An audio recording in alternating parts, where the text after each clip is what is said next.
할머니, 빚 못 갚으면 장기라도 팔아야지. 고요한 어촌 마을 선재리의 낡은 식당 안. 정적을 깨는 것은 기름에 절은 듯한 저속한 목소리였다. 목소리의 주인은 번쩍이는 금시계를 찬 손으로 테이블을 거만하게 두드리며 맞은편의 노인을 향해 비웃음을 흘리고 있었다. 그의 이름은 황태식. 불법 사채업체 미래 캐피탈의 대표였다. 그의 양옆으로는 누가 봐도 건달임이 분명한 거구의 사내, 둘이 위협적으로 팔짱을 끼고 서 있었다. 식당 주인인 박 할머니는 주름진 손을 맞잡은 채 가늘게 떨고 있었다. 식당의 희미한 백열등 불빛 아래 그녀의 얼굴에 드리운 공포는 숨길 수 없이 역력했다. 식당은 그녀의 인생 그 자체였다. 남편과 사별하고 유일한 아들마저 바다에서 잃은 뒤 이 작은 공간은 그녀의 삶을 지탱하는 마지막 보루였다. 벽에는 빛바랜 흑백 사진 속에서 젊은 시절의 남편과 아들이 환하게 웃고 있었다. 황태식은 그 사진을 턱짓으로 가리키며 비열하게 웃었다. 죽은 내 아들이 남긴 빚이야. 자식 잘못 키운 값을 치러야지. 안 그래 고작 몇 푼 빌려놓고 이자는 눈덩이처럼 불어났는데 이따위 멀건 국이나 팔아서 어느 세월에 갚겠다고. 그는 테이블 위에 놓인 뚝배기를 발로 툭 차며 경멸을 드러냈다. 뜨거운 국물이 바닥에 쏟아지며 희미한 김을 피워 올렸다. 박 할머니는 입술을 달싹였지만 아무 말도 나오지 않았다. 아들은 더 큰 배를 사서 빚을 갚고 어머니를 호강시켜 주겠다고 했었다. 그 꿈은 아들과 함께 차가운 바닷속으로 가라앉았다. 남은 것은 미래 캐피탈이라는 악몽뿐이었다. 처음엔 친절한 얼굴로 다가왔던 그들은 이제 본색을 드러내고 매일같이 찾아와 그녀를 괴롭혔다. 바로 그 순간 식당 구석에서 묵묵히 식사를 하던 한 남자가 있었다. 그는 이 소란 속에서도 전혀 동요하지 않고 느릿느릿 숟가락을 움직여 국밥을 입으로 가져갔다. 남자의 이름은 김진우. 마을 언덕 위에서 평온 펜션이라는 작은 숙박업소를 운영하는 조용한 남자였다. 그는 2년 전 홀연히 이 마을에 나타나 낡은 집을 고쳐 펜션으로 만들었다. 그의 외모는 지극히 평범했다. 희끗희끗한 머리카락, 햇볕과 바닷바람에 그을린 얼굴, 노동으로 다져진 듯한 투박한 손, 값싼 작업용 점퍼를 걸친 그는 영락없는 시골의 촌부였다. 그는 이따금 박할머니의 식당에 들러 말없이 식사를 하고 가곤 했다. 그의 존재는 마을 풍경처럼 너무나 자연스러워서 누구도 그에게 특별한 관심을 두지 않았다. 황태식의 부하 중 하나가 김진우를 발견하고는 신경질적으로 쏘아붙였다. 뭘 봐? 늙은이 밥맛 떨어지게. 구경거리라도 났어. 하지만 김진우는 그 말에 대꾸조차 하지 않았다. 그의 시선은 여전히 자신의 뚝배기 안에 고정되어 있는 듯했다. 그 무심한 태도는 오히려 건달들의 심기를 더욱 불편하게 만들었다. 황태식은 김진우를 위아래로 훑어보더니 코웃음을 쳤다. 저런 놈은 신경 쓸 거 없어. 제 한 몸 건사하기도 힘든 양반이 뭘 어쩌겠어. 그나저나 할머니, 대답을 해야지. 다음 주까지 돈 마련할 수 있어. 없어. 그는 박할머니의 바로 앞까지 다가가 얼굴을 들이밀었다. 그의 입에서 풍기는 역한 담배 냄새에 할머니는 저도 모르게 얼굴을 찡그렸다. 박할머니는 눈물을 머금고 간신히 입을 열었다. 일주일은 너무 짧아요. 제발 조금만 더 시간을 주시면. 어떻게든. 그녀의 애원은 황태식의 귀에 들어오지 않았다. 그는 기다렸다는 듯이 과장된 몸짓으로 손을 내저었다. 시간 내가 은행이야, 자선사업가야, 이 바닥에서 시간이 곧 돈이라는 것도 몰라. 그는 주변을 둘러보다가 아직 치우지 않은 옆 테이블에 뚝배기를 집어들었다. 아직 온기가 남아있는 뚝배기였다. 아들이 남긴 빚 때문에 평생 이렇게 살다 갈 거야. 내가 좋은 방법을 알려줄까? 황태식은 음흉한 미소를 지으며 뚝배기를 박할머니의 머리 위로 들어 올리는 신용을 했다. 할머니는 겁에 질려 눈을 질끈 감았다. 건달들은 낄낄거리며 그 광경을 즐겼다. 그들에게 늙고 힘없는 노인을 괴롭히는 것은 가장 손쉬운 유흥거리였다. 법은 멀고 주먹은 가까웠다. 특히나 이렇게 외딴 어촌에서는 자신들이 곧 왕이고 법이었다. 그들은 자신들의 힘과 잔인함에 스스로 도취되어 있었다. 김진우는 마지막 숟가락을 입에 넣고 천천히 씹어 삼켰다. 그의 식사는 끝났다. 그는 냅킨으로 입가를 닦고 자리에서 일어났다. 그의 움직임은 조용했지만 그가 일어나자 식당 안의 모든 시선이 그에게로 향했다. 그는 주머니에서 꼬깃꼬깃한 지폐 몇 장을 꺼내 테이블 위에 올려놓았다. 밥값보다 훨씬 많은 액수였다. 그리고 그는 계산대를 지나 황태식 일행과 박할머니가 있는 곳으로 걸어갔다. 그의 발걸음은 느리고 일정했다. 마치 정해진 길을 걷는 것처럼 망설임이 없었다. 황태식은 잔뜩 찌푸린 얼굴로 그를 막아섰다. 어딜 기어, 나와 밥 다 먹었으면 꺼져. 여긴 내가 신경 쓸 일이 아니야. 김진우는 황태식을 보지 않았다. 그의 시선은 바닥에 엎질러진 국물과 겁에 질린 박할머니에게 향해 있었다. 그는 아주 낮은 목소리로 하지만 식당 안에 모두가 들을 수 있을 만큼 분명하게 말했다. 식당이 더러워졌군요. 할머니 혼자 치우시기엔 힘드시겠습니다. 그의 목소리는 감정이 배제된 채 건조했다. 그 순간 황태식의 인내심이 바닥났다. 촌스러운 늙은이가 감히 자신을 무시하고 상황에 끼어들려 하는 것을 용납할 수 없었다. 이 영감이 진짜 죽고 싶어서 환장했나. 황태식은 손에 들고 있던 뚝배기를 김진우에게 던지려 했다. 하지만 그가 팔을 들어 올리는 순간 김진우의 손이 먼저 움직였다. 아무도 그의 손이 어떻게 움직였는지 보지 못했다.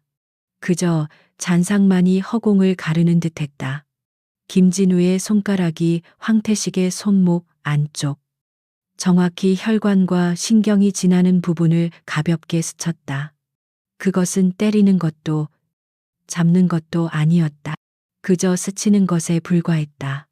하지만 그 결과는 엄청났다. 황태식은 비명을 지르며 뚝배기를 떨어뜨렸다. 뚝배기는 바닥에 떨어져 요란한 소리를 내며 산산조각 났다. 그는 자신의 손목을 감싸 쥐었다. 마치 강력한 전류가 흐른 것처럼 팔 전체가 저리고 마비되는 느낌이었다. 힘이 전혀 들어가지 않았다. 고통보다 더 큰 것은 당혹감이었다. 두 명의 부하가 놀라 동시에 움직이려 했다. 하지만 그들은 자신들도 모르게 그 자리에 얼어붙었다. 김진우의 눈빛 때문이었다. 방금 전까지 무심하고 공허해 보였던 그의 눈이 이제는 깊이를 알 수 없는 심연처럼 변해 있었다. 그 눈은 분노나 사리와는 다른 종류의 것이었다. 그것은 완벽한 통제력과 절대적인 자신감에서 비롯된 서늘하고 무거운 위압감이었다. 김진우는 여전히 표정 변화 없이 마비된 팔을 붙잡고 신음하는 황태식을 내려다보며 말했다. 오늘은 이만 돌아가시죠. 그리고 다시는 이 식당에 찾아오지 않는 것이 좋을 겁니다. 그것은 부탁이나 제안이 아니었다. 명백한 경고이자 마지막 통첩이었다. 황태식은 고통과 굴욕감에 얼굴이 벌겋게 달아올랐다. 그는 수많은 사람들을 협박하고 짓밟아왔지만 이런 식의 저항은 처음 겪어보는 것이었다. 특히나 이렇게 허름한 늙은이에게서 말이다. 그는 부하들에게 고갯짓을 하며 소리쳤다. 뭘 멍청하게 서 있어, 저 새끼. 당장 잡아.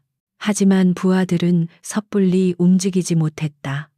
방금 전에 불가해한 상황과 김진우의 눈빛이 그들의 본능적인 공격성을 억누르고 있었다. 그들은 폭력에 익숙했지만 그것은 언제나 자신들보다 약한 상대를 향한 것이었다. 눈앞에 이 노인은 무언가 달랐다. 자신들이 감당할 수 없는 종류의 인간이라는 위험 신호가 머릿속에서 울리고 있었다. 정적이 흘렀다. 깨진 뚝배기 조각 사이로 뜨거운 김이 마지막처럼 피어올랐다. 김진우는 그들의 대답을 기다리지 않고 몸을 돌려 박 할머니에게 다가갔다. 그는 허리를 숙여 할머니의 어깨를 가볍게 두드렸다. 괜찮으십니까? 할머니 그의 목소리는 다시 평소의 조용한 톤으로 돌아와 있었다. 그제야 박 할머니는 참았던 울음을 터뜨렸다. 공포와 안도감, 그리고 눈앞의 상황에 대한 혼란이 뒤섞인 눈물이었다. 황태식은 그 모습을 보며 치를 떨었다. 그는 오늘 여기서 물러선다면 자신의 체면이 완전히 깎여나갈 것이라고 생각했다. 그는 남은 한쪽 팔로 주머니에서 휴대폰을 꺼내 어딘가로 전화를 걸었다. 나다. 지금 선재리 식당으로 애들 좀 보내. 전부 다. 쓸만한 연장도 챙겨서 와. 아주 재미있는 구경거리가 생겼거든. 그는 전화를 끊고 김진우를 향해 도끼 서린 눈빛을 보냈다. 영감. 오늘 아주 큰 실수를 한 거야. 넌 네가 누굴 건드렸는지 전혀 모르고 있어.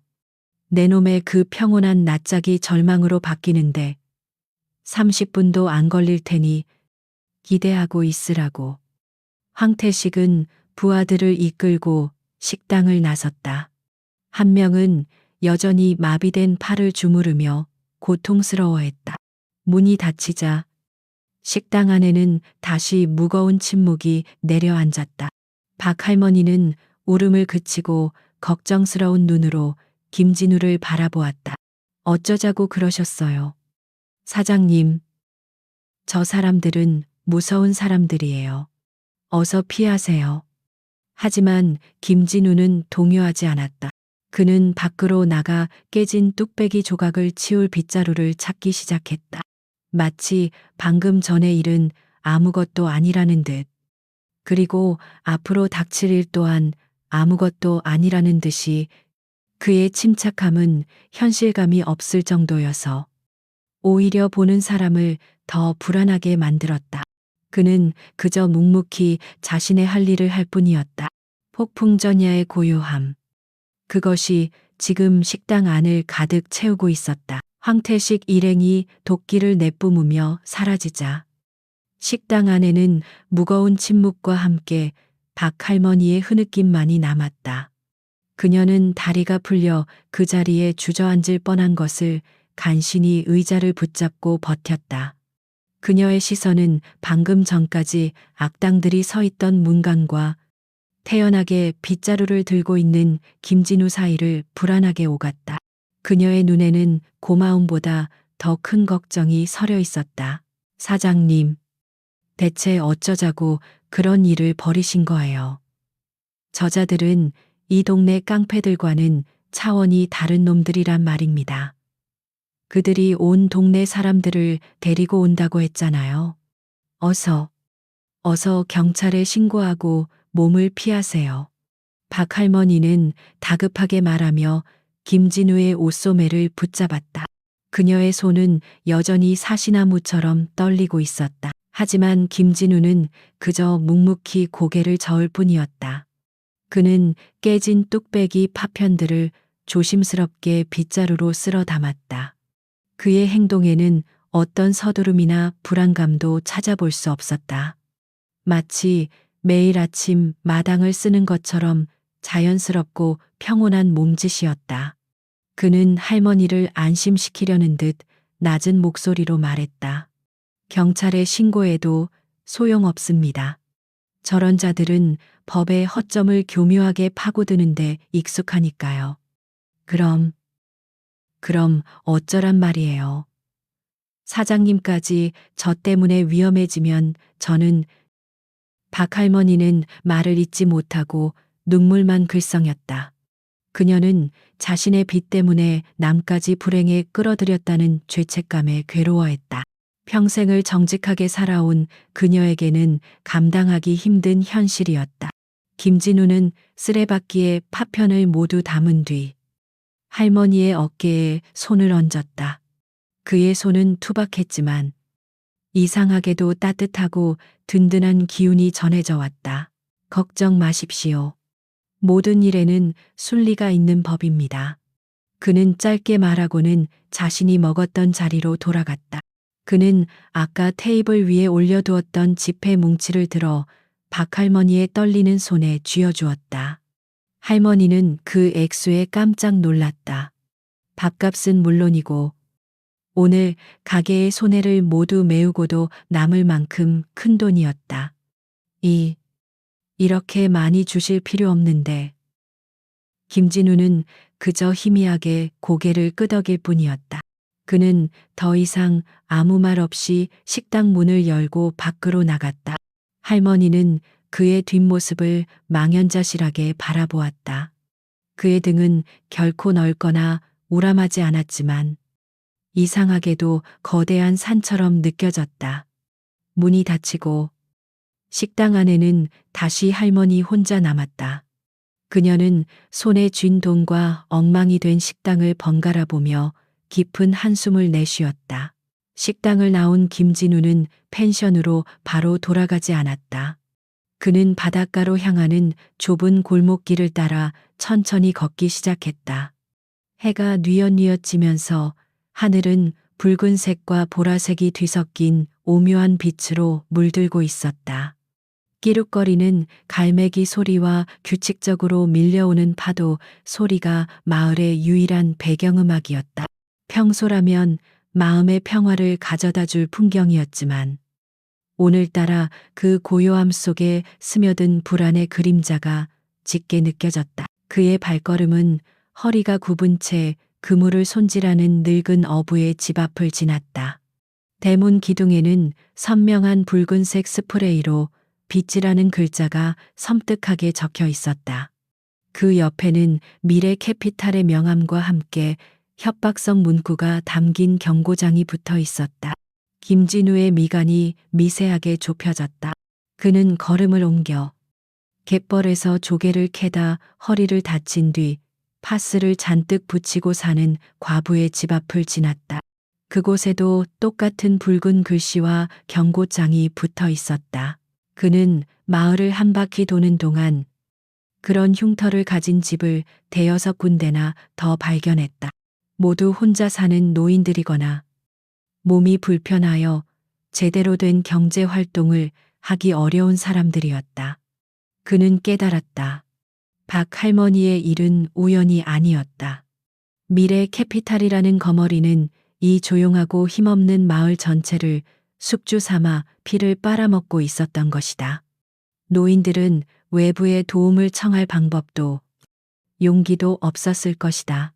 그저 서로의 아픔을 쉬쉬하며 하루하루를 버텨왔을 뿐이다.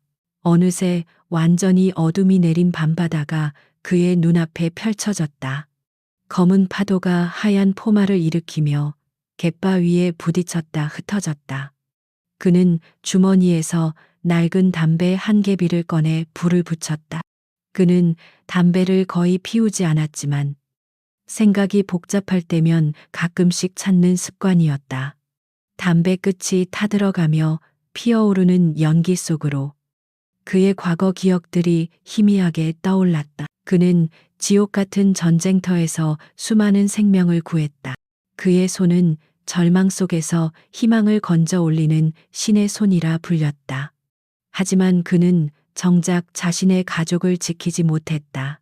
그가 전장에서 임무를 수행하는 동안 아내와 딸은 불의의 사고로 그의 곁을 떠났다.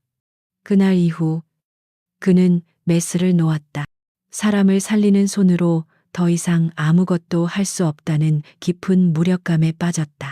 그가 이 외딴 바닷가 마을로 흘러 들어온 것은 과거로부터 도망치기 위해서였다. 그는 그저 조용히 세상에서 잊혀가고 싶었을 뿐이다. 하지만 세상은 그를 내버려 두지 않았다. 그가 애써 외면하려 했던 추악한 현실이 그가 겨우 정착한 이 작은 안식처까지 파고들었다. 그는 길게 연기를 내뿜었다. 연기는 밤바람에 흩어져 어둠 속으로 사라졌다. 그는 결심했다. 더 이상 도망치지 않기로. 그가 평온 펜션이라는 이름을 지은 것은 단순한 우연이 아니었다. 그는 진정한 평온을 원했고 그것은 외부의 위협에 굴복해서는 얻을 수 없는 것이었다. 다음 날 아침, 마을의 공기는 어제보다 한층 더 무겁게 가라앉아 있었다. 사람들은 서로 마주쳐도 눈인사만 나눌 뿐, 어제 식당에서 있었던 소동에 대해 섣불리 입을 열지 못했다. 황태식이 남기고 간 전부 데리고 오겠다는 말이 마을 전체를 짓누르는 공포가 되어 있었다. 대부분의 사람들은 박 할머니가 오늘 문을 열지 않을 것이라고 생각했다. 하지만 모두의 예상을 깨고 박 할머니의 식당 굴뚝에서는 아침 일찍부터 구수한 멸치 육수 냄새와 함께 연기가 피어오르고 있었다. 그녀는 밤새 두려움에 떨었지만 이대로 주저앉을 수는 없다고 다짐했다. 식당은 그녀의 자존심이자 삶의 이유였다. 여기서 문을 닫는 것은 그들의 협박에 굴복하는 것과 같았다. 김진우는 아침 산책을 하던 길에 식당 앞을 지났다. 그는 밤새 거세진 바닷바람에 낡은 식당 간판이 한쪽으로 기울어져 위태롭게 매달려 있는 것을 발견했다. 그는 잠시 망설이다가 자신의 펜션으로 돌아가 작은 공구 상자를 들고 나왔다. 그는 의자를 밟고 올라가 기울어진 간판을 바로잡기 시작했다. 그의 망치질 소리가 조용한 아침 골목에 작게 울려 퍼졌다. 박 할머니는 그 소리를 듣고 밖으로 나왔다가 간판을 고치고 있는 김진우의 모습을 보고 깜짝 놀랐다. 아니, 사장님, 그런 위험한 일은 왜? 그녀가 말을 채 끝내기도 전이었다. 마을 입구에서부터 요란한 엔진 소리가 들려오기 시작했다. 검은색 세단 한 대와 봉고차 한 대가 좁은 골목길을 막아서듯 멈춰섰다. 차 문이 열리고 어제보다 더 비싼 옷을 차려입은 황태식이 내렸다. 그의 얼굴에는 냉소적인 미소가 걸려 있었다. 그의 뒤로는 10명은 좋기 넘어 보이는 건장한 사내들이 야구방망이나 쇠파이프를 들고 내렸다. 그들은 마을의 평화로운 분위기와는 전혀 어울리지 않는 노골적인 폭력의 기운을 뿜어내고 있었다. 황태식은 간판에 매달려 있는 김진우와 그 아래서 어쩔 줄 몰라 하는 박 할머니를 보고 만족스럽다는 듯이 박수를 쳤다. 이야, 이거 정말 감동적인 장면이군. 늙은이들끼리 아주 훈훈해. 영감, 어젯밤에 잠은 잘 잤어. 내가 오늘 내 놈의 뼈와 살을 분리해줄 특별한 손님들을 모시고 왔거든. 그는 자신이 들고 온 골프채를 어깨에 걸치며 위협적으로 말했다. 마을 사람 몇몇이 창문 틈으로 이 광경을 엿보며 겁에 질려 숨을 죽였다. 김진우는 마지막으로 못 하나를 더 박아 간판을 단단히 고정시킨 뒤 의자에서 천천히 내려왔다. 그는 손에 든 망치를 바닥에 내려놓고 옷에 묻은 먼지를 툭툭 털어냈다. 그의 얼굴에는 두려움이나 놀람의 기색이 전혀 없었다. 그는 마치 오랜 친구를 만난 것처럼 황태식을 향해 차분하게 걸어갔다. 건달들은 그가 다가오자 경계하며 무기를 고쳐잡았다. 김진우는 황태식의 몇 걸음 앞에서 멈춰섰다. 그리고 그는 모두가 예상치 못한 말을 꺼냈다. 좋은 아침이군요. 날씨가 좋은데 이렇게 많은 분들과 함께 오셨네요. 어제 일에 대해 할 이야기가 있으신 것 같은데 저기 안으로 들어가서 차분하게 대화로 풀어보는 것은 어떻겠습니까? 김진우의 제안이 끝나자마자 정막을 깨고 폭소가 터져 나왔다. 처음에는 황태식 혼자였지만 곧 그의 부하들 모두가 전염된 듯이 배를 잡고 웃기 시작했다. 그들의 거친 웃음소리는 조용한 어촌 마을의 아침 공기를 무자비하게 찢어발겼다. 그것은 순수한 유머에서 나온 웃음이 아니라 상대를 철저히 얕보고 무시하는 데서 오는 경멸과 조롱의 소리였다. 황태식은 눈물까지 찔끔 흘리며 자신의 골프채로 바닥을 탕탕 쳤다. 하하하, 대화. 이 영감이 지금 뭐라고 한 거야? 대화, 내가 지금 동네 이장님하고 마을 발전 계획이라도 논의하러 온 줄 아나. 그는 과장되게 숨을 헐떡이며 김진우에게 손가락질했다. 그의 부하들도 미친 거 아냐. 상황 파악이 그렇게 안 되나 라며 저속한 추임새를 넣었다. 웃음이 잦아들자 황태식의 얼굴에서는 미소가 사라지고 차가운 경멸만이 남았다. 그는 천천히 김진우에게 다가가 마치 진귀한 벌레라도 관찰하듯 그의 몰골을 위아래로 훑었다. 영감, 거울이라는 건 보고 살아. 당신 행색을 좀 보라고. 다 늘어난 티셔츠에 페인트 묻은 작업 바지, 흙먼지 묻은 낡은 신발까지 어디서 평생 막노동이나 하다가 흘러들어온 게 뻔한데 그는 한 걸음 더 다가와 김진우의 어깨를 손가락으로 툭툭 쳤다. 당신 같은 사람들을 내가 아주 잘 알지. 도시에서 경쟁에 밀려 도망친 패배자. 변변한 기술도 돈도 없으니 이런 시골 구석에 처박혀서 하루 벌어 하루 사는 인생. 그러다 보니 정의감에라도 불타는 건가 잊혀진 존재가 되지 않으려고 영웅놀이라도 하고 싶은 거야. 그의 말은 날카로운 비수가 되어 날아왔지만 김진우의 표정에는 어떤 상처도 남기지 못했다.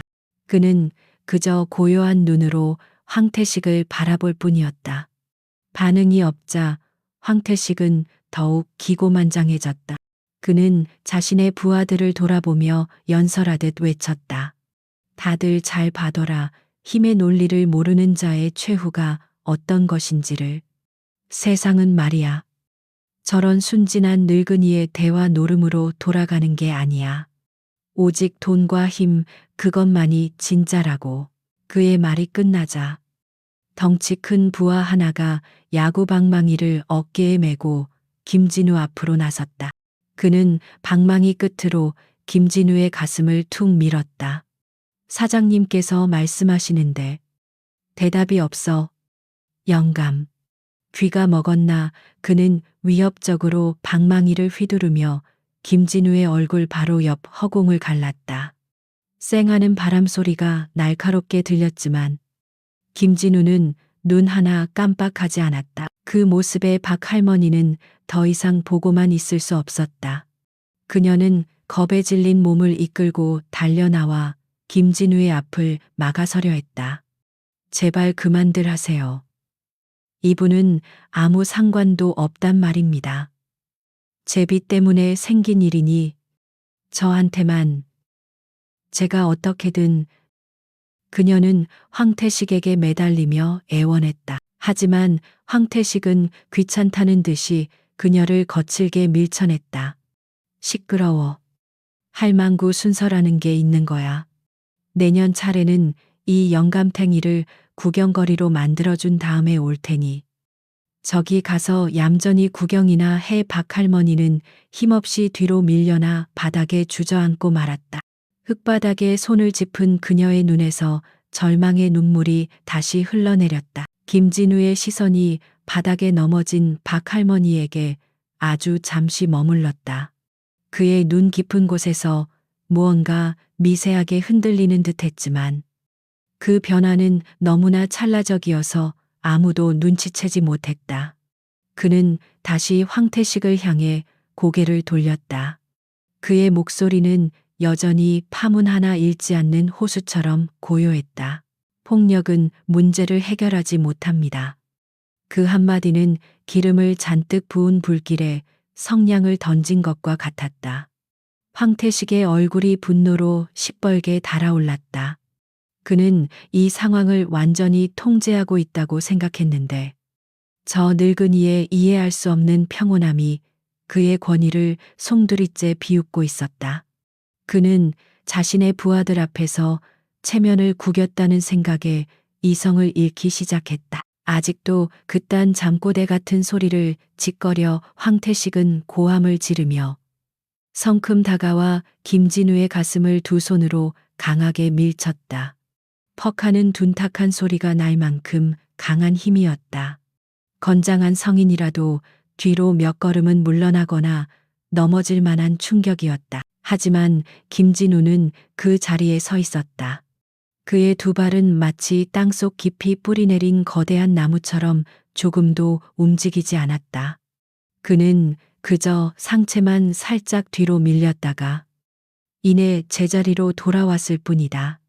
충격은 그의 몸 안으로 모두 흡수되어 사라진 듯 했다. 그의 얼굴에는 고통의 기색조차 없었다. 황태식은 자신의 눈을 의심했다. 그는 자신의 힘에 상당한 자신이 있었고 방금 전의 공격은 진심이었다. 하지만 눈앞의 늙은이는 마치 강철로 만들어진 기둥 같았다. 당황한 것은 그의 부하들도 마찬가지였다. 그들은 수군거리기 시작했다. 뭐야? 저 영감. 제대로 민거맞아 그들의 웅성거림이 황태식의 자존심을 더욱 후벼 팠다. 이 괴물 같은 늙은이가 굴욕감과 분노가 뒤섞여 폭발한 황태식은 이성을 완전히 상실했다. 그는 더 이상 말로 상대를 제압하려는 시도를 포기했다. 그는 김진우의 멱살을 거칠게 움켜쥐었다. 낡은 티셔츠의 옷깃이 그의 손안에서 우그러졌다. 그는 김진우의 얼굴 바로 앞까지 자신의 얼굴을 들이밀었다. 분노로 충혈된 그의 눈이 김진우의 평온한 눈을 마주했다. 좋아. 말이 안 통하면 몸으로 가르쳐 줘야지. 황태식은 증오에 찬 목소리로 으르렁거렸다. 내 놈의 그 잘난 평온함이 언제까지 가나 보자. 내가 지금부터 내 팔다리를 하나씩 분질러서 내가 그토록 지키고 싶어하는 저 할망구 앞에 전시해 줄 테니까. 그는 김진우의 멱살을 잡은 손에 더욱 힘을 주며 그를 끌어당겼다. 그럼 폭력이 뭘 해결할 수 있는지 내 그 잘난 대가리로 똑똑히 깨닫게 될 거다. 바로 그 순간이었다. 황태식이 김진우의 멱살을 잡고 폭언을 내뱉는 순간 김진우의 눈빛이 변했다.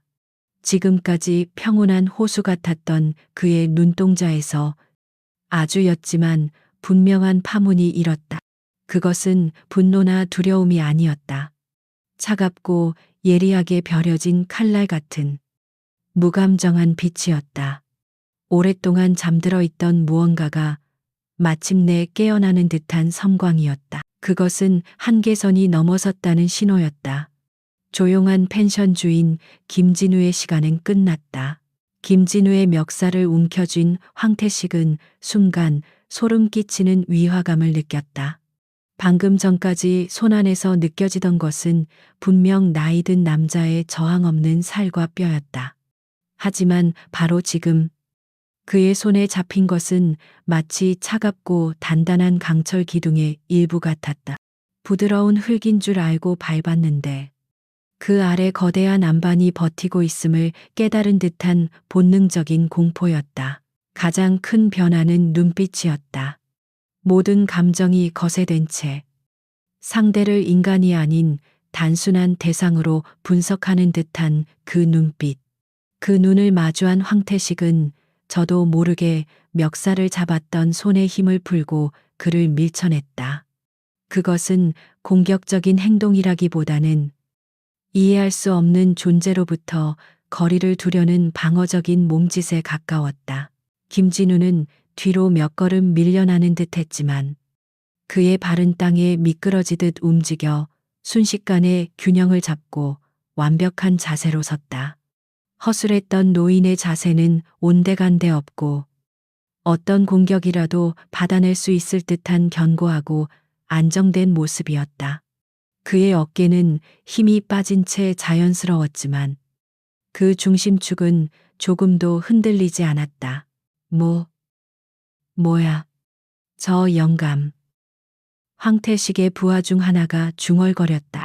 그들 역시 분위기가 순식간에 변했음을 감지했다. 이것은 더 이상 일방적인 협박이나 폭행이 아니었다. 예측할 수 없는 무언가가 막 시작되려 하고 있었다. 상황을 주도하던 황태식이 잠시 주춤하자 가장 혈기왕성했던 부하 하나가 앞으로 나섰다. 어제 야구방망이로 김진우를 위협했던 바로 그 사내였다. 그는 자신의 두목이 알 수 없는 이유로 망설이는 것을 보고 이 기회에 자신의 용맹함을 보여주리라 마음먹었다. 두목님, 저런 늙은이 쇼에 속으시면 안 됩니다. 제가 먼저 버르장머리를 고쳐놓겠습니다. 그는 손에 든 쇠파이프를 바닥에 던져버리고 우렁차게 고함을 지르며 김진우에게 달려들었다. 오직 힘만을 믿는 자의 저돌적인 돌격이었다. 그는 단 한 방에 저거슬리는 노인의 얼굴을 함몰시킬 생각으로 자신의 인생을 통틀어 가장 강력한 주먹을 날렸다. 그의 주먹은 웬만한 성인 남자를 기절시킬 위력을 담고 김진우의 관자놀이를 향해 파고들었다. 시간이 느려졌다. 적어도 그 자리에 있던 몇몇 사람들에게는 그렇게 느껴졌다. 맹렬하게 날아오는 주먹. 그 앞에 미동도 없이 서 있는 늙은 남자. 피할 수 없는 충돌의 순간. 박할머니는 비명을 지르며 두 눈을 질끈 감았다. 황태식의 눈은 경악으로 커졌다. 하지만 충돌은 일어나지 않았다. 김진우는 그저 고개를 아주 살짝 종이 한 장 차이로 옆으로 기울였을 뿐이다. 그의 움직임은 너무나 작고 효율적이어서 마치 주먹이 그의 얼굴을 알아서 피해간 것처럼 보일 정도였다. 맹렬한 기세로 날아온 사내의 주먹은 허망하게 허공을 갈랐고 그의 몸은 앞으로 쏠렸다. 바로 그 찰나의 순간 김진우의 오른손이 움직였다. 그의 손은 마치 살아있는 뱀처럼 공격해 들어온 상대의 팔을 감싸듯 파고들었다. 그것은 주먹을 맞거나 치는 동작이 아니었다. 오히려 상대의 힘을 이용해 더 깊숙이 파고드는 물 흐르는 듯한 움직임이었다. 그리고 김진우의 검지와 중지, 두 손가락이 정확하게 상대의 손목 안쪽, 맥박이 뛰는 바로 그 지점을 깊숙이 찔렀다. 의학적으로 내관혈이라 불리는 신경과 혈관의 급소였다. 그의 두 손가락은 무기가 아니었지만 수십 년간 수술용 메스를 잡아온 외과 의사의 정확성과 단련된 힘이 실리자 그 어떤 무기보다 치명적인 것이 되었다. 사내의 입에서 터져 나온 것은 비명이 아니었다. 숨이 막히고 온몸의 신경이 타들어가는 듯한 끔찍한 고통의 신음이었다. 그의 눈이 믿을 수 없다는 듯이 커졌다. 손목의 한 점을 찔렸을 뿐인데 마치 강력한 전기 충격이 팔을 타고 뇌까지 치솟는 듯한 감각. 팔 전체의 감각이 순식간에 사라지고 힘이 완전히 빠져나가 축 늘어졌다. 그의 몸은 관성을 이기지 못하고 김진우를 지나쳐 앞으로 몇 걸음 더 비틀거리다가 결국 자신의 의지와는 상관없이 무력하게 바닥에 쓰러졌다. 그는 마비된 팔을 붙잡고 바닥을 구르며 고통스럽게 신음했다. 그의 얼굴은 고통과 함께 자신이 당한 일을 전혀 이해하지 못하는 혼란으로 일그러져 있었다. 식당 앞 골목에는 절대적인 침묵이 흘렀다. 방금 전까지 김진우를 비웃고 조롱하던 황태식과 그의 부하들은 모두 그 자리에 얼어붙었다. 그들은 눈앞에서 벌어진 광경을 믿을 수 없었다. 그들 중 가장 힘이 좋고 난폭했던 자가 저 허약해 보이는 늙은이의 손가락 2개에 단 일격으로 무력화되었다. 그것도 너무나 순식간에, 너무나 비현실적인 방식으로. 싸움이나 격투라고 부를 수도 없는 일이었다. 그것은 마치 숙련된 기술자가 고장난 기계의 회로를 정확히 끊어버리는 과정처럼 보였다. 불필요한 동작은 전혀 없었다. 오직 최소한의 움직임으로 최대의 효과를 만들어내는 냉정하고 정밀한 기술의 현현이었다. 모든 시선은 김진우에게로 향했다. 그는 방금 사람 하나를 쓰러뜨린 사람이라고는 믿을 수 없을 만큼 평온한 모습으로 서 있었다. 그의 오른손은 여전히 조금 전의 자세 그대로, 검지와 중지가 살짝 뻗어 있었다. 그 손은 조금의 떨림도 없었다. 마치 방금 가장 섬세한 외과 수술을 마친 집도의의 손처럼 완벽한 통제력 아래에 있었다. 그의 손, 노동으로 투박해 보였던 그 손이 지금은 세상 그 어떤 흉기보다도 더 위협적이고 무서운 존재로 보였다. 반테이테프, 강철의 손. 그의 과거 별명은 결코 과장이 아니었다. 김진우는 바닥에서 신음하는 사내를 한번 내려다본 뒤 천천히 고개를 들어 황태식을 마주 보았다. 그의 눈빛은 여전히 차갑고 무감정했다. 그는 나직하게, 하지만 그 자리에 있는 모든 사람의 뇌리에 밝힐 만큼 또렷하게 말했다. 경고했다. 그 한마디는 차가운 겨울바람처럼 그들의 등골을 스치고 지나갔다. 그것은 더 이상의 협상은 없다는 선언이자 다음에 움직이는 자는 이보다 더한 고통을 겪게 될 것이라는 명백한 최후 통첩이었다. 황태식의 입술이 경련하듯 파르르 떨렸다. 그는 지금 자신이 건드린 존재가 평범한 시골 늙은이가 아님을 뼈저리게 깨닫고 있었다. 김진우의 경고는 선고와도 같았다. 그 말에 담긴 무게는 황태식과 그의 부하들을 그 자리에 못 박았다. 그들의 머릿속에서는 2가지 본능이 치열하게 싸우고 있었다. 하나는 눈앞의 정체불명 노인에 대한 원초적인 공포. 다른 하나는 수적으로 압도적인 우위를 점하고 있다는 오만함과 두목 앞에서 비겁자가 될 수 없다는 강박이었다. 황태식의 얼굴 근육이 경련을 일으켰다. 그는 이 상황을 받아들일 수 없었다. 자신이 공들여 쌓아 올린 공포의 제국이 어디서 굴러먹었는지 모를 늙은이 하나 때문에 비웃음거리로 전락하는 것을 용납할 수 없었다. 자존심이 공포를 집어삼켰다. 이성을 잃은 그의 눈에 핏발이 섰고 그는 거의 비명에 가까운 목소리로 외쳤다. 뭘 꾸물거려. 이 병신들아, 저 새끼는 딱 한 놈뿐이야. 전부 한꺼번에 덮쳐 뼈도 못 추리게 만들어버려 죽여. 그의 마지막 외침, 죽여라는 단어는 족쇄를 풀어주는 주문과도 같았다. 망설이던 부하들의 눈빛이 다시 도끼로 가득 찼다. 공포는 집단 광기로 변했다. 그들은 손에 든 쇠파이프와 야구방망이를 고쳐쥐고 야수처럼 함성을 지르며 일제히 김진우에게 달려들었다. 좁은 골목길이 순식간에 살기로 가득 찼다. 하지만 그들이 마주한 것은 겁에 질린 노인이 아니었다. 김진우는 쇄도하는 위협 앞에서 오히려 한 걸음 앞으로 내디뎠다. 그것은 전장에 선 노련한 지휘관이 적의 돌격을 정면으로 맞이하는 것과 같은 움직임이었다. 그의 몸은 이완되어 있었지만 온 신경은 날카롭게 깨어나 모든 것을 감지하고 있었다. 가장 먼저 도달한 것은 좌우에서 동시에 날아온 쇠파이프와 야구방망이였다. 머리를 으깨고 다리를 부러뜨리려는 치명적인 공격, 피할 곳 없는 협공이었다. 하지만 김진우는 피하지 않았다. 그는 상체를 숙여 쇠파이프를 아슬아슬하게 머리 위로 흘려보내는 동시에 야구 방망이를 향해 왼팔을 뻗었다. 그의 손바닥이 방망이의 옆면을 때리는 순간 퍽하는 소리와 함께 방망이의 궤도가 미세하게 틀어졌다. 그는 상대의 힘을 죽이지 않고 오히려 그 힘의 방향을 이용했다. 궤도가 바뀐 야구 방망이는 반대편에서 쇠파이프를 휘두르던 동료의 옆구리를 강타했다.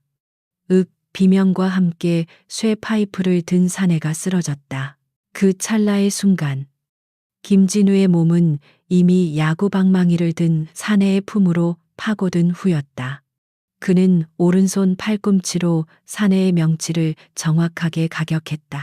사람의 급소 중 하나인 그곳을 공격당한 사내는 숨을 제대로 쉬지 못한 채 거품을 물고 쓰러졌다.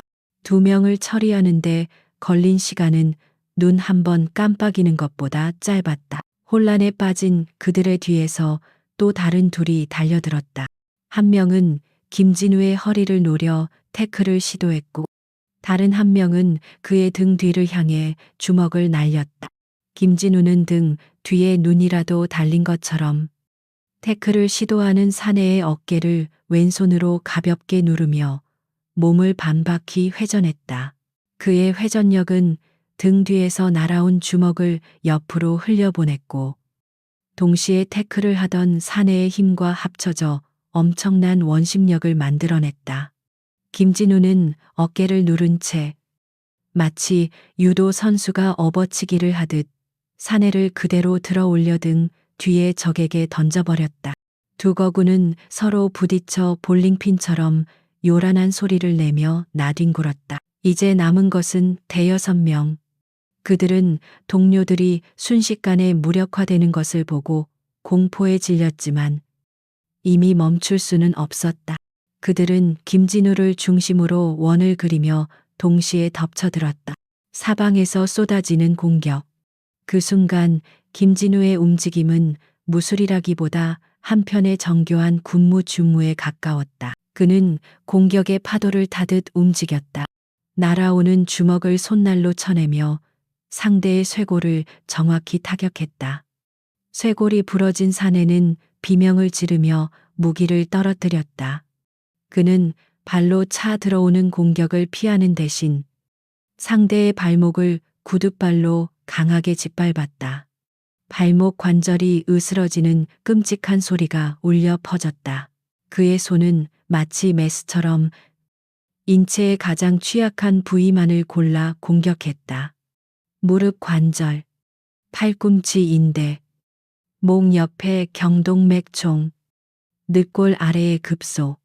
그의 모든 공격은 단 한 번의 타격으로 상대를 전투 불능 상태로 만들었다. 잔인한 폭력이었지만 그 과정은 이상할 정도로 침착하고 냉정했다. 마치 의사가 환부를 정확히 도려내는 수술 과정처럼 군더더기 없는 정밀함만이 존재했다. 그 내 팔, 골목길은 순식간에 처참한 비명과 신음으로 가득 찼다. 1분도 채 되지 않는 시간. 10명이 넘는 건장한 사내들이 모두 바닥에 쓰러져 고통스럽게 몸부림치고 있었다. 누구 하나 죽은 사람은 없었지만 제대로 몸을 가눌 수 있는 자 또한 아무도 없었다. 완벽한 무력화였다. 이 모든 광경을 황태식은 자신의 골프채를 쥔 채 망연자실하게 바라보고 있었다. 그의 머릿속은 하얗게 비어 있었다. 그는 자신의 눈앞에서 벌어진 일을 도저히 현실로 받아들일 수 없었다. 그것은 인간과 인간의 싸움이 아니었다. 마치 한 마리의 늑대가 어설픈 양 떼를 유린하는 듯한 일방적인 학살극이었다. 마침내 그 아수라장의 한가운데 김진우가 멈춰 섰다. 그는 땀 한 방울 흘리지 않았고 숨소리 하나 거칠어지지 않았다. 그는 마치 아무 일도 없었다는 듯 흙먼지가 묻은 옷을 가볍게 털어냈다. 그리고 그의 차가운 시선이 마지막으로 남은 단 한 사람. 황태식에게로 향했다. 공포가 황태식의 온몸을 지배했다. 그는 뒷걸음질 쳤다. 하지만 등 뒤의 차가운 자동차 문이 그의 퇴로를 막았다. 그는 본능적으로 손에 든 골프채를 방패처럼 앞으로 내밀었다. 오지 마. 이 괴물 자식아 더 이상 다가오면. 김진우는 대답 없이 그에게로 천천히 걸어갔다. 그의 발걸음 소리는 황태식에게 마치 지옥에서 울리는 사형 집행인의 발소리처럼 들렸다. 절망에 빠진 황태식은 비명을 지르며 골프채를 미친 듯이 휘둘렀다. 하지만 그의 공격은 허공을 갈랐을 뿐이다. 김진우는 어느새 그의 품 안으로 파고 들어와 있었다. 김진우의 손가락이 다시 한번 움직였다. 이번에는 황태식의 어깨와 목이 이어지는 부분의 신경다발을 정확히 눌렀다. 찌르는 듯한 고통과 함께 황태식의 양팔에 힘이 완전히 빠져나갔다. 탕 소리를 내며 골프채가 바닥에 떨어졌다. 그의 몸은 실 끊어진 인형처럼 그대로 무너져 내렸다. 김진우는 그의 머리채를 잡아 끌어올렸다. 황태식은 무릎 꿇린 채 공포와 굴욕으로 눈물 콧물을 흘리며 김진우를 올려다보았다.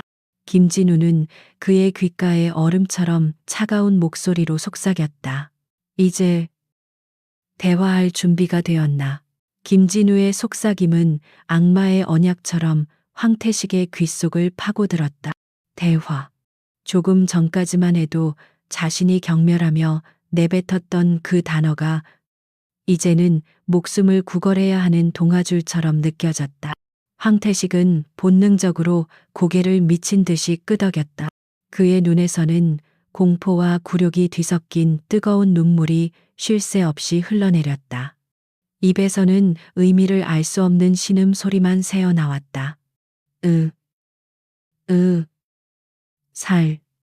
살려. 김진우는 그의 머리채를 잡았던 손을 놓았다. 황태식은 힘없이 바닥으로 고꾸라졌다. 그는 자신의 부하들이 널브러져 있는 아수라장 한가운데서 마치 벌레처럼 기며 뒷걸음질 쳤다. 그는 감히 김진우를 쳐다보지도 못했다. 시야에 들어오는 것은 고통스럽게 신음하는 부하들의 모습뿐이었다. 팔이 부러지고 다리가 뒤틀리고 쇄골이 내려앉은 채 아무것도 하지 못하고 있었다. 그들은 더 이상 위협적인 폭력 집단이 아니라 처참하게 부서진 인간 군상일 뿐이었다. 이 모든 광경을 처음부터 끝까지 지켜본 유일한 목격자, 박 할머니는 그 자리에 얼어붙어 있었다. 그녀는 입을 살짝 벌린 채 숨 쉬는 것조차 잊은 듯했다. 그녀가 알던 조용하고 평범한 펜션 주인은 온데간데 없었다. 그녀의 눈앞에 서 있는 것은 압도적인 힘으로 악을 응징하는 낯선 존재였다. 두려움과 경외감이 뒤섞인 복잡한 감정이 그녀의 마음속에서 소용돌이 쳤다. 김진우는 더 이상 황태식에게 관심을 두지 않았다. 그는 바닥에 떨어진 오물이라도 되는 듯 그를 내버려 두고 자신의 옷에 묻은 먼지를 다시 한번 털어냈다. 그의 행동에는 방금 전 벌어진 끔찍한 폭력의 흔적이 전혀 남아있지 않았다. 그는 작업복 점퍼 안주머니에 손을 넣어 무언가를 꺼냈다. 그것은 최신 스마트폰이 아니었다. 투박하고 두꺼운 플라스틱 케이스, 짧고 굵은 안테나가 달린 구시대의 유물처럼 보이는 위성 전화기였다. 그는 전화기 측면의 버튼을 눌러 전원을 켰다. 액정 화면에 희미한 녹색 불빛이 들어왔다. 그는 익숙한 손놀림으로 단축 번호 하나를 길게 눌렀다. 하는 단조로운 연결음이 조용한 골목길에 울려 퍼졌다. 그 소리는 바닥에 쓰러져 신음하던 건달들의 소리마저 잠재울 만큼 기이한 긴장감을 자아냈다. 황태식은 그 모습을 보며 마지막 발악과도 같은 생각을 떠올렸다. 경찰에 신고하려는 건가? 그래 봤자 소용없어. 어차피 쌍방폭행이고 내가 가진 돈과 연줄이면. 그는 아직도 자신이 처한 상황의 본질을 깨닫지 못하고 있었다. 그는 김진우가 기껏해야 은퇴한 형사나 특수부대 출신일 것이라고 짐작했다. 그런 부류의 사람들은 종종 있었고 돈과 법의 힘 앞에서는 결국 무릎 꿇게 마련이었다. 하지만 그의 그런 어설픈 희망은 전화기 너머에서 들려온 첫 마디에 산산조각 났다. 연결음이 끊기고 수화기 너머에서 낮고 권위 있는 목소리가 들려왔다. 김진우는 스피커폰으로 바꾸지 않았지만 워낙 주변이 조용했던 탓에 그 목소리는 황태식의 귀에도 희미하게 들려왔다. 강 소장입니다. 소장 황태식의 뇌가 그 단어의 의미를 파악하려 애썼다. 군대의 계급, 별 2개. 그는 설마하며 고개를 저었다. 우연의 일치일 거라고. 다른 의미의 소장일 거라고 스스로를 위안했다. 하지만 이어지는 김진우의 대답은 그의 마지막 희망마저 무참히 짓밟아 버렸다. 김진우는 조금의 망설임도 없이 군더더기 없는 군대식 보고 말투로 입을 열었다. 그의 목소리는 더 이상 평범한 시골 남자의 것이 아니었다. 수많은 부하들을 지휘하고 생사를 가르는 명령을 내려왔던 지휘관의 목소리였다.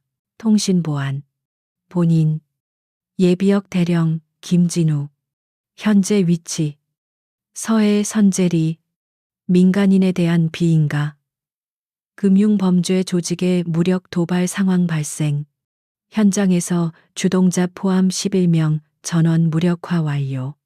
후속 조치를 위해 직할 특별수사팀의 즉각적인 출동을 요청한다. 반복한다. 직할 특별수사팀의 대령 다링, 김진우. 그 두 단어가 황태식의 귓전을 때리는 순간 그의 세상은 무너져 내렸다. 그의 사고는 정지했고 온몸의 피가 차갑게 식는 것 같았다. 그는 자신의 귀를 의심했다. 하지만 전화기 너머에서 들려오는 강 소장의 목소리가 그것이 현실임을 확인시켜 주었다. 김 대령인가 자네였군. 알겠다. 상황 접수했다. 10분 내로 헬기 보낸다. 현장 보존하고 대기하도록. 그리고 자네 몸은 괜찮은 건가? 이상, 추가 지시 사항 있나? 없다. 오랜만에 자네 목소리를 들으니 반갑군. 자세한 이야기는 나중에 하세. 김진우는 짧게 알겠다고 대답하고는 통화를 종료했다. 그는 위성 전화기를 다시 안주머니에 넣었다. 그 일련의 과정은 너무나도 자연스럽고 익숙해 보였다. 황태식은 그 자리에 완전히 얼어붙었다. 그의 머릿속에서 김진우 대령이라는 이름이 메아리 쳤다.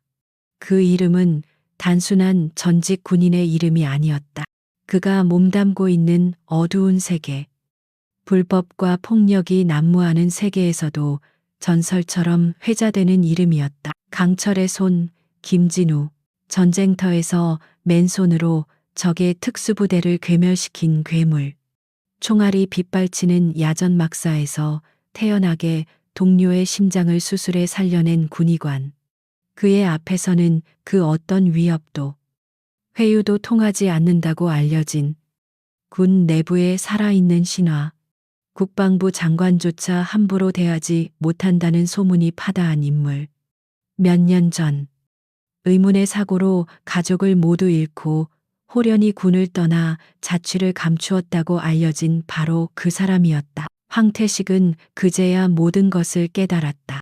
자신이 지금까지 누구를 상대로 오만방자하게 굴었는지를. 그는 사자의 코털을 건드린 것이 아니었다. 잠들어 있던 용의 영린 니그링을 건드린 것이었다.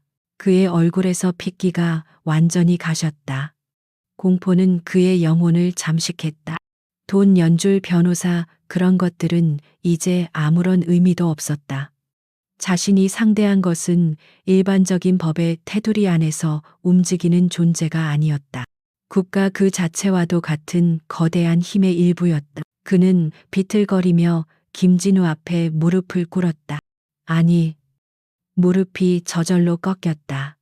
그는 이마가 땅에 닿을 정도로 머리를 조아렸다. 그리고 그는 평생 처음으로 진심에서 우러나오는 애원을 시작했다. 대령님, 제가 감히 누군지도 모르고 죽을 죄를 지었습니다. 제발 목숨만 살려주십시오. 시키는 것은 무엇이든 다 하겠습니다. 전 재산을 바치겠습니다. 제발.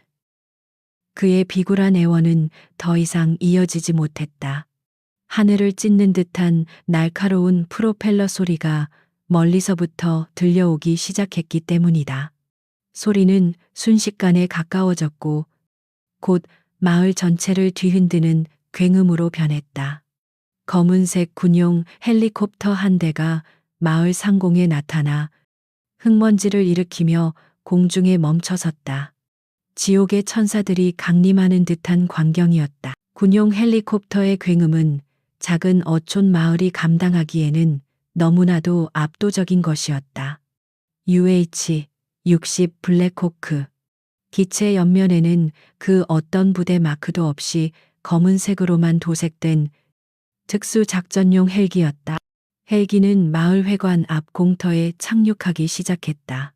강력한 하강풍이 흙먼지와 마른 잎사귀들을 회오리처럼 일으켜 세웠고 낡은 집들의 창문이 위태롭게 덜컹거렸다.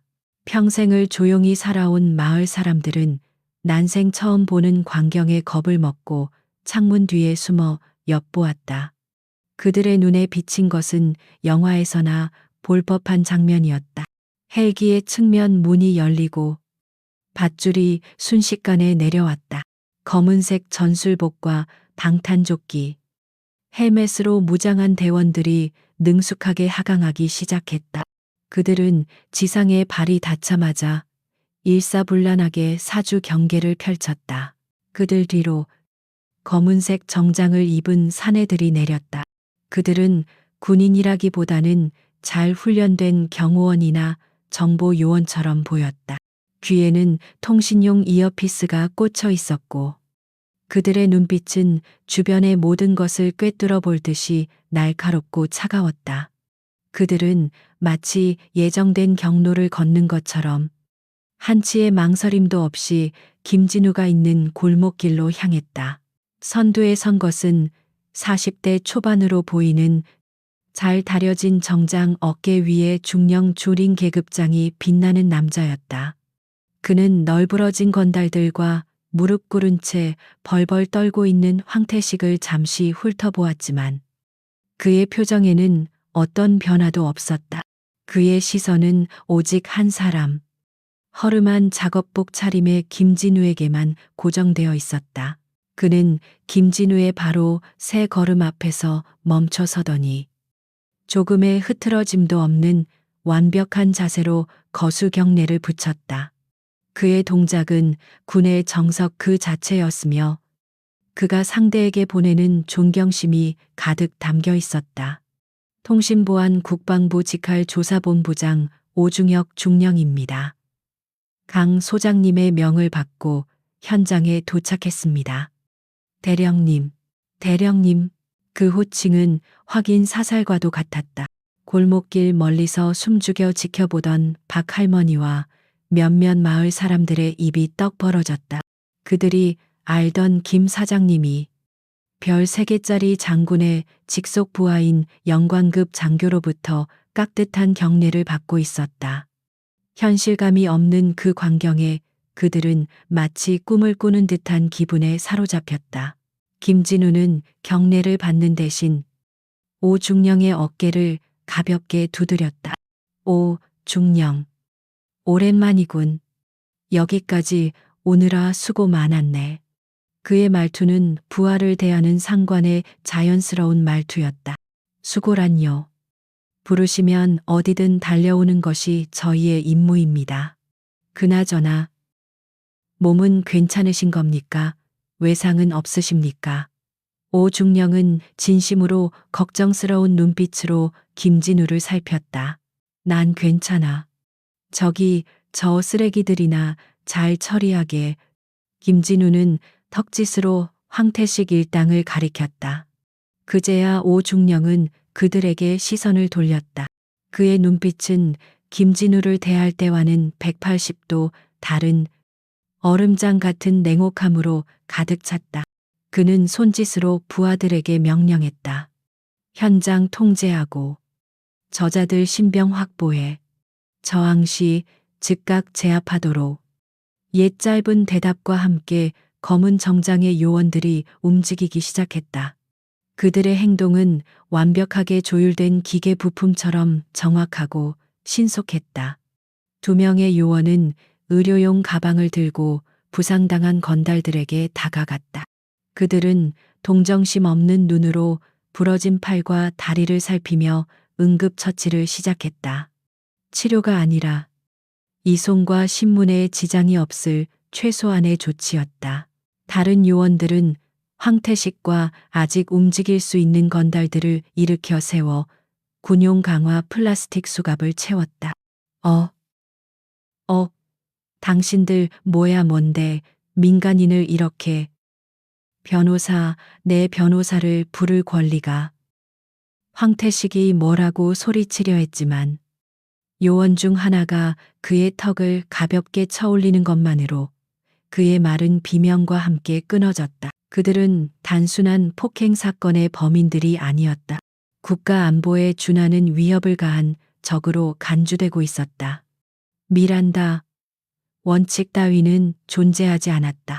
오직 신속한 체포와 압송, 그리고 강도 높은 신문만이 그들을 기다리고 있을 뿐이었다. 대령님, 주동자는 저자입니까? 오중령이 황태식을 가리키며 물었다. 김진우는 고개를 끄덕였다. 맞아. 미래 캐피탈 대표 황태식. 이 마을 노인들을 상대로 불법 고금리 사채업을 벌여왔어. 협박과 폭행은 일상이었고 아마 파보면 단순한 사채업 이상일 걸세. 자금 출처와 배후까지 샅샅이 조사하게. 명심하겠습니다. 저희 조사본부의 모든 역량을 동원하여 뿌리까지 뽑아내겠습니다. 오중령의 대답은 단호했다. 그는 이미 이 사건이 단순 폭행 사건이 아니라 군의 전설적인 인물을 건드린 중대 범죄이자 사회악을 척결할 절호의 기회임을 직감하고 있었다. 그는 무전기를 꺼내 어디론가 보고했다. 본부. 여기는 현장 지휘관. 미래의 캐피탈에 대한 압수수색 영장 즉시 집행. 관련자 전원 체포. 저항 시 발포를 허가한다. 황태식은 그 보고를 들으며 완전히 절망했다. 자신의 회사가 제국이 단 몇 분 만에 공중분해되고 있었다. 그가 믿었던 돈과 권력의 성벽은 국가라는 거대한 힘 앞에서 모래성처럼 허무하게 무너져 내렸다. 그는 요원들에게 개처럼 끌려가며 마지막으로 김진우를 돌아보았다. 그의 눈에는 증오가 아닌 이해할 수 없는 존재에 대한 순수한 공포만이 남아 있었다. 요원들은 범인들을 헬기로 압송하기 시작했다. 현장에는 다른 요원들이 남아 증거물을 수집하고 사진을 찍었다. 그들은 마을 사람들에게는 눈길 한 번 주지 않고 자신들의 임무에만 몰두했다. 마을은 거대한 힘의 집행 현장이 되어 일상의 공간이라는 감각을 완전히 상실했다. 모든 상황이 정리되자 오중령이 다시 김진우에게 다가왔다. 대령님, 저희와 함께 복귀하시겠습니까? 소장님께서 꼭 모셔오라고 하셨습니다. 김진우는 고개를 저었다. 아니, 난 여기 좀 더 머물러야겠네. 뒷정리도 해야 하고. 하지만 대령님의 신변이 여기가 내 집일세. 그리고 저들이 내 가족이고 김진우는 처음으로 박할머니와 다른 마을 사람들을 돌아보며 말했다. 그의 목소리에는 희미하지만 따뜻한 온기가 담겨 있었다. 오중령은 더 이상 권하지 않고 고개를 숙였다. 알겠습니다. 필요한 것이 있으시면 언제든 연락 주십시오. 저희는 항상 대기하고 있겠습니다. 오중령은 마지막으로 경례를 붙이고 부하들과 함께 헬기로 향했다. 잠시 후 헬기는 다시 한번 굉음을 내며 하늘로 솟아올랐다. 헬기가 시야에서 사라지자 거짓말처럼 마을에는 다시 정적이 찾아왔다. 방금 전까지 벌어졌던 모든 일이 마치 한바탕의 꿈이나 신기루처럼 느껴질 정도였다. 골목길에는 김진우와 박할머니 그리고 멀찍이서 지켜보던 마을 사람들만이 남아 있었다. 압도적인 힘이 휩쓸고 간 자리. 이제 남은 것은 겁에 질린 경외와 수많은 물음표뿐이었다. 헬리콥터가 남긴 굉음의 잔향이 사라지자 마을에는 이질적인 정적이 내려앉았다. 마치 거대한 태풍이 휩쓸고 지나간 뒤의 고요함과도 같았다. 황태식 일당이 남긴 혈흔이나 부서진 기물보다 더 선명하게 남은 것은 모든 것을 바꿔버린 진실의 무게였다. 마을 사람들은 더 이상 김진우를 예전처럼 대할 수 없었다. 그는 더 이상 이웃집 펜션 사장님이 아니었다. 그들은 멀찍이 서서 그를 경외와 두려움이 뒤섞인 눈으로 바라볼 뿐 누구 하나 섣불리 다가오지 못했다. 그와 마을 사람들 사이에는 보이지 않는 거대한 벽이 생긴 듯했다. 그 침묵을 깬 것은 박할머니였다. 그녀는 흙머니가 묻은 무릎을 털고 일어나 비틀거리는 걸음으로 김진우에게 다가갔다. 그녀의 눈에는 더 이상 공포가 없었다. 대신 깊은 연민과 감사의 마음이 자리하고 있었다. 저, 괜찮으십니까? 그녀는 차마 그를 어떻게 불러야 할지 몰라 말끝을 흐렸다. 사장님이라고 부르기엔 너무나 거대한 존재가 되었고 대령님이라고 부르기엔 너무나 낯선 호칭이었다. 김진우는 그런 그녀의 마음을 읽기라도 한 듯 희미하게 고개를 끄덕였다. 그의 얼굴에는 다시 평범한 시골 남자의 모습이 어렴풋이 돌아와 있었다. 저는 괜찮습니다. 할머니.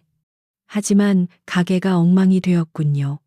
그는 시선을 돌려 엉망이 된 식당 입구를 바라보았다. 그의 말에 박할머니는 마치 잊고 있던 사실을 떠올린 사람처럼 황급히 식당으로 들어갔다. 김진우도 말없이 그녀의 뒤를 따랐다. 마을 사람들은 그 두 사람이 식당 안으로 사라지는 모습을 그저 멍하니 바라볼 뿐이었다. 식당 내부는 처참했다. 엎질러진 국물, 자국과 깨진 뚝배기 파편, 부서진 의자가 그날 오전에 있었던 일을 생생하게 증언하고 있었다. 박할머니는 그 모습을 보며 깊은 한숨을 내쉬었다. 하지만 그녀의 한숨에는 더 이상 절망이 담겨 있지 않았다. 김진우는 말없이 빗자루를 들고 아까 미처 다 치우지 못했던 파편들을 다시 쓸어 담기 시작했다. 박할머니는 그런 그의 모습을 잠시 지켜보다가 조심스럽게 입을 열었다. 정말 군인이셨군요. 그렇게 높은 분이실 줄은 꿈에도 몰랐습니다. 이런 누추한 곳에서 그녀의 목소리에는 여전히 믿을 수 없다는 감정이 묻어났다. 김진우는 빗자루질을 멈추지 않은 채 대답했다. 지금은 그냥 은퇴한 늙은 군인일 뿐입니다. 대령이라는 계급장은 아주 오래전에 반납했습니다. 하지만 사람 구하는 것보다 사람 다치게 하는데 더 익숙해지는 게 군인의 삶입니다. 그게 싫어서 도망쳐 온 겁니다. 그의 목소리는 씁쓸했다. 그는 잠시 동작을 멈추고 먼 곳을 바라보았다.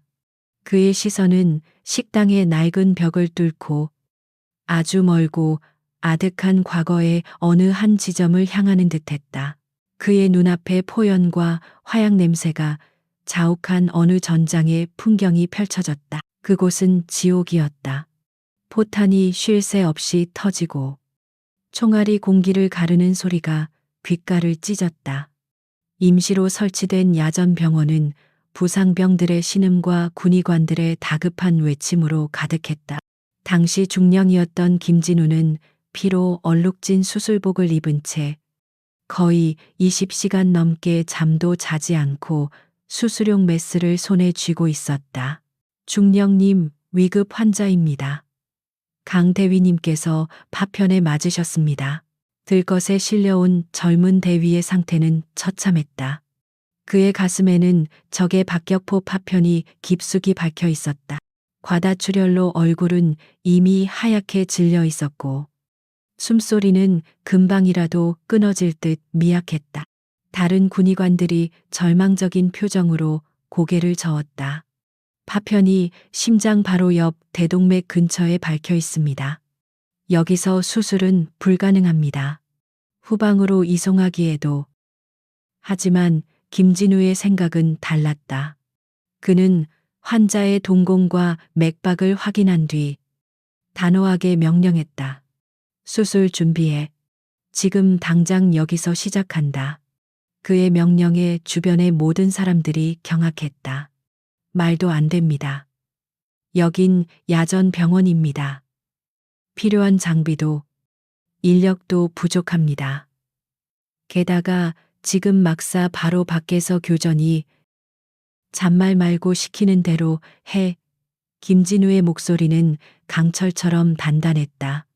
그의 눈빛은 그 어떤 혼란 속에서도 흔들리지 않았다. 그는 이미 환자의 상태와 주변 환경, 가능한 모든 변수를 계산하고 있었다. 그는 알았다. 1분 1초가 시급한 상황. 여기서 자신이 포기하면 이 젊은 군인은 확실히 죽는다는 것을. 수술은 그야말로 사투였다. 조명은 깜빡이는 배터리 전등 하나가 전부였고 마취제는 턱없이 부족했다. 막사 지붕 위로 총알이 스치는 소리가 들리고 땅이 울리는 폭발이 주기적으로 이어졌다. 하지만 김진우의 손은 조금의 떨림도 없었다. 그의 손은 마치 그 자체로 살아있는 정밀 기계처럼 움직였다. 그의 메스는 총각을 다투며 환자의 흉부를 열었고 그의 겸자 겜즈는 피 속에서 정확하게 파편의 위치를 찾아냈다. 그의 손이 움직일 때마다 주변의 군의관들은 경탄을 금치 못했다. 그것은 인간의 기술이라고는 믿기 힘든 신기신지에 가까웠다. 그는 빗발치는 포화 속에서 한 생명을 구하기 위한 자신만의 전쟁을 치르고 있었다. 몇 시간 뒤 기적적으로 수술은 성공했다. 김진우는 대동맥을 건드리지 않고 파편을 완벽하게 제거하고 흉부를 봉합했다. 그는 땀으로 흠뻑 젖은 채 수술대 옆에 주저앉았다. 살아남은 강대위. 훗날 장군이 되어 그에게 전화를 걸어온 바로 그 사람이었다. 그날 이후 김진우의 별명은 강철의 손으로 굳어졌다. 그는 수많은 생명을 구했고 군의 전설이 되었다. 저는 세상의 다른 편에서 낯선 사람들을 구하고 있었습니다. 과거의 상념에서 깨어난 김진우의 목소리는 깊은 슬픔에 잠겨 있었다. 그는 쓸어 모은 쓰레기를 쓰레받기에 담으며 말을 이었다. 하지만 정작 제 가족들은 지키지 못했습니다. 제가 임무를 수행하는 동안 아내와 딸아이는 교통사고로 제 곁을 떠났습니다. 제가 그 자리에 없었다는 사실이 평생 저를 괴롭혔습니다. 그의 고백에 박 할머니는 아무 말도 할 수 없었다. 그녀는 그저 그의 어깨를 감싸고 있는 깊은 고통과 상실감을 느낄 수 있었다. 아들을 잃은 자신의 슬픔과 가족을 잃은 그의 슬픔이 포개지는 순간이었다. 그녀는 이제 그를 완전히 이해할 수 있었다. 그가 왜 모든 것을 버리고 이 외딴 마을로 숨어들었는지를. 김진우는 쓰레기를 버리고 돌아와 부서진 의자를 한쪽으로 치웠다. 그래서 도망쳤습니다. 더 이상 누구도 다치게 하거나 구해야 하는 삶이 없는 곳으로 그저 조용히 잊혀지고 싶었을 뿐입니다. 그는 자조적인 미소를 지었다. 그런데 결국 이렇게 되어버렸군요. 박 할머니는 조용히 부엌으로 들어가 새로 끓인 따뜻한 국밥 한 그릇을 내왔다. 식사도 제대로 못 마치셨잖습니까? 그녀는 그의 앞에 뚝배기를 놓아주었다. 그것은 단순한 음식이 아니었다. 상처 입은 영혼을 위로하는 따뜻한 위로의 한 그릇이었다. 김진우는 말없이 숟가락을 들었다. 두 사람 사이에는 더 이상 어떤 질문도 설명도 필요 없었다. 한 달이라는 시간이 흘렀다. 그동안 작은 어촌 마을 선재리에는 많은 변화가 있었다. 폭풍우가 지나간 뒤에 하늘이 더 맑고 푸르듯 마을은 과거의 상처를 딛고 새로운 활기를 되찾고 있었다. 그 변화의 시작은 박 할머니의 식당에 놓인 작은 텔레비전에서부터 흘러나왔다. 텔레비전 뉴스에서는 연일 미래 캐피탈 불법 사채, 조직 검거에 대한 후속 보도가 쏟아졌다. 처음에는 단순한 조폭 연계 사채업체로 알려졌던 사건은 국방부 직할조사본부의 개입 사실이 알려지면서 거대한 게이트로 비화했다. 그들의 자금 출처를 추적하는 과정에서 전직 고위 관료와 현직 정치인들의 이름까지 거론되었다. 황태식과 그의 조직원들은 군 수사기관으로 이첩되어 강도 높은 조사를 받았다.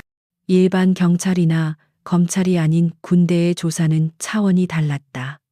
그들이 저지른 모든 불법 행위, 탈세, 폭행, 협박의 증거들이 낱낱이 파헤쳐졌다.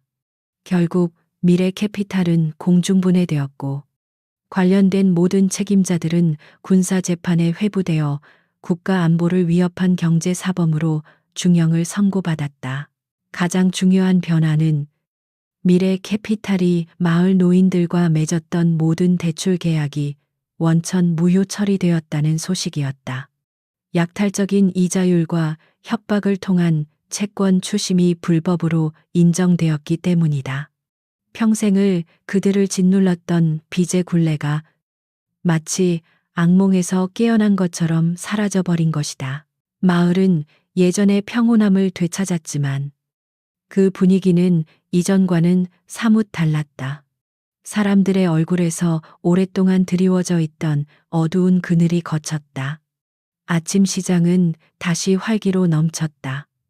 허리가 아프다며 인상만 쓰던 늙은 어부는 콧노래를 부르며 그물을 손질했고 빛 독촉에 시달리던 과부는 텃밭에서 갓 딴 채소를 이웃에게 너그럽게 나눠주었다. 아이들의 웃음소리가 다시 골목길을 채웠다. 더 이상 험상궂은 아저씨들이 찾아와 할머니, 할아버지를 괴롭히는 모습을 보지 않아도 되었다. 그 변화의 중심에는 김진우가 있었다. 그는 여전히 말이 없고 조용했지만 마을 사람들은 더 이상 그를 펜션 사장님이라고 부르지 않았다. 어느 날 아침 김진우가 펜션 문을 열었을 때 문 앞에는 갓 잡은 싱싱한 생선이 담긴 상자가 놓여 있었다. 쪽지에는 투박한 글씨로 어르신, 약소하지만 아침 식사에 보태십시오라고 적혀 있었다. 또 다른 날에는 박 할머니의 식당에 들렀더니 마을 안악들이 저마다 담근 김치와 장아찌를 그에게 내밀며 감사를 표했다. 그들은 김진우를 어르신 혹은 선생님이라고 불렀다. 그 호칭에는 단순한 감사를 넘어 한 인간에 대한 깊은 존경과 신뢰가 담겨 있었다. 처음에는 그런 관심이 어색하고 불편했던 김진우도 시간이 지나면서 서서히 그들의 마음을 받아들이기 시작했다. 그는 더 이상 과거로부터 도망치는 패배자가 아니었다. 그는 이 마을의 소중한 일원이자 든든한 버팀목이 되어 있었다. 그의 삶에도 작은 변화들이 생겼다. 그는 더 이상 혼자 식사를 하지 않았다. 박할머니의 식당은 이제 마을 사람들의 사랑방이 되었고, 그는 항상 그 중심에 앉아 사람들의 이야기를 들어주었다. 그는 자신의 군의관 시절 경험을 살려 관절염으로 고생하는 노인에게 도움이 되는 운동법을 알려주기도 하고, 고기잡이 배의 낡은 엔진을 수리하는 것을 도와주기도 했다. 그는 누군가를 지키고 돕는 행위를 통해 자기 자신을 치유하고 있었다. 낯선 이들을 구하느라 지키지 못했던 가족에 대한 죄책감은 여전히 그의 마음속 깊은 곳에 흉터처럼 남아 있었다. 하지만 이제 그는 알았다. 그 흉터를 안고서도 새로운 가족들과 함께 행복해질 수 있다는 것을. 선제리 마을 사람들이 그의 새로운 가족이 되어주고 있었다. 박할머니와의 관계는 더욱더 돈독해졌다. 두 사람은 아들과 가족을 잃은 비슷한 상처를 공유하고 있었다. 그들은 굳이 많은 말을 하지 않아도 서로의 아픔을 이해하고 위로했다. 할머니는 그에게 따뜻한 밥을 지어주었고, 그는 할머니의 낡은 식당 지붕을 고쳐주었다. 그들의 관계는 마치 오랜 세월을 함께한 노부부처럼 평온하고 자연스러웠다. 어느 맑은 가을날 저녁, 마을 사람들은 박할머니의 식당 앞마당에 모두 모였다. 빚이 사라진 것을 기념하고 새로운 삶의 시작을 축하하기 위한 작은 잔치였다. 마당에는 커다란 가마솥이 걸렸고, 여자들은 음식을 나르고 남자들은 막걸리를 따랐다. 아이들은 그 사이를 뛰어다니며 웃음꽃을 피웠다. 잔치의 주인공은 단연 김진우였다. 마을 이장이 사람들을 대표하여 그에게 다가와 깊이 고개를 숙였다. 어르신, 저희가 어떻게 이 은혜를 다 갚아야 할지 모르겠습니다. 어르신이 아니었다면 저희는 평생 저 악독한 놈들의 종으로 살았을 겁니다. 정말 감사합니다. 그의 말에 모든 마을 사람들이 약속이라도 한 듯이 김진우를 향해 허리를 숙였다. 김진우는 손을 내저으며 그들을 일으켜 세웠다.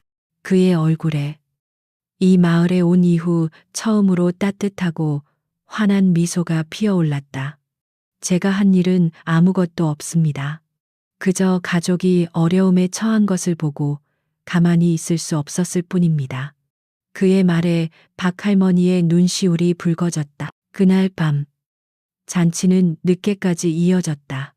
풍악 소리와 노랫소리, 사람들의 웃음소리가 밤하늘에 울려 퍼졌다. 김진우는 그 소란의 한가운데서 조용히 막걸리 잔을 기울였다. 그는 더 이상 외롭지 않았다. 그는 이곳에서 오랫동안 찾아 헤매던 마음의 평온, 평온 백문을 비로소 찾은 것이었다. 계절이 두어 번 바뀌고 선제리 마을에는 완연한 봄이 찾아왔다. 펜션으로 올라가는 언덕길 양옆으로는 하얀 벚꽃이 팝콘처럼 피어났고, 바다는 햇살을 받아 보석처럼 반짝였다. 지난 겨울에 혹독했던 추위는 마치 마을을 휩쓸고 지나갔던 그 끔찍한 사건처럼 까마득한 예실이 되어 있었다. 김진우의 하루는 이제 완벽한 평온함 속에서 시작되고 끝을 맺었다. 그는 이른 새벽에 일어나 펜션 앞 작은 텃밭에 물을 주었다. 그가 직접 심은 상추와 토마토가 싱그럽게 자라나고 있었다. 텃밭을 돌본 뒤에는 바닷가를 따라 산책을 하는 것이 그의 새로운 일과가 되었다. 마을 사람들은 이제 더 이상 그를 어려워하지 않았다. 그들은 아침 일찍 그물 손질을 하러 나가는 길에 그를 만나면 환한 웃음과 함께 손을 흔들었다. 어르신, 진지 드셨습니까? 오늘 날씨가 참 좋습니다. 선생님, 그의 존재는 이제 마을 풍경의 일부가 되었다. 그는 더 이상 이방인이 아니었다. 오후가 되면 그는 평온 펜션이라는 이름에 걸맞게 펜션 툇마루에 앉아 책을 읽거나 멀리 수평선을 바라보며 시간을 보냈다. 그의 손은 더 이상 사람을 해치거나 구하는 도구가 아니었다. 이제 그의 손은 흙을 만지고 낡은 의자를 고치고 따뜻한 찻잔을 감싸주는 평범한 노인의 손이 되어 있었다. 그날 오후에도 그는 툇마루에 앉아 박 할머니가 며칠 전 선물해준 국화차를 마시고 있었다. 향긋한 차 향기가 봄바람을 타고 부드럽게 퍼져나갔다. 저 멀리 방파제에서는 아이들이 제기차기를 하며 웃고 떠드는 소리가 들려왔다. 그 모든 것이 완벽하게 조화로운 한 폭의 평화로운 그림이었다. 바로 그때 익숙한 발걸음 소리와 함께 박 할머니가 쟁반을 들고 언덕을 올라왔다. 쟁반 위에는 갓 쪄낸 따끈한 쑥떡이 먹음직스럽게 담겨 있었다. 어르신, 출출하실 것 같아서 좀 가져왔습니다. 봄쑥으로 직접 만든 겁니다. 그녀의 얼굴에는 이제 그늘 한 점 없이 온화한 미소만이 가득했다. 김진우는 미소로 화답하며 그녀를 위해 옆자리를 내주었다.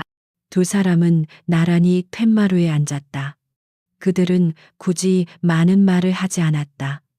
때로는 침묵이 그 어떤 대화보다 더 깊은 위로와 유대감을 준다는 것을 두 사람은 이미 알고 있었다. 그들은 함께 따뜻한 쑥떡을 나누어 먹으며 평화로운 마을의 오후를 공유했다. 한참 동안 마을을 내려다보던 박 할머니가 나직하게 입을 열었다. 가끔은 아직도 꿈을 꾸는 것 같습니다. 그때 그런 끔찍한 일이 있었다는 것이, 그리고 어르신께서 저희를 구해주셨다는 것이 전부 다요. 그녀의 목소리는 담담했지만 그 안에는 깊은 감회가 서려 있었다. 김진우는 찻잔을 내려놓고 자신의 두 손을 바라보았다.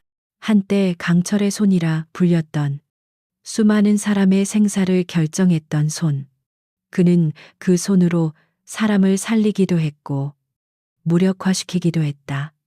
그는 그 손으로 가족의 무덤에 흙을 뿌려야 했다. 그리고 이제 그는 그 손으로 텃밭을 가꾸고 이웃이 건네주는 따뜻한 떡을 받아들고 있었다. 저도 꿈을 꾸는 것 같습니다.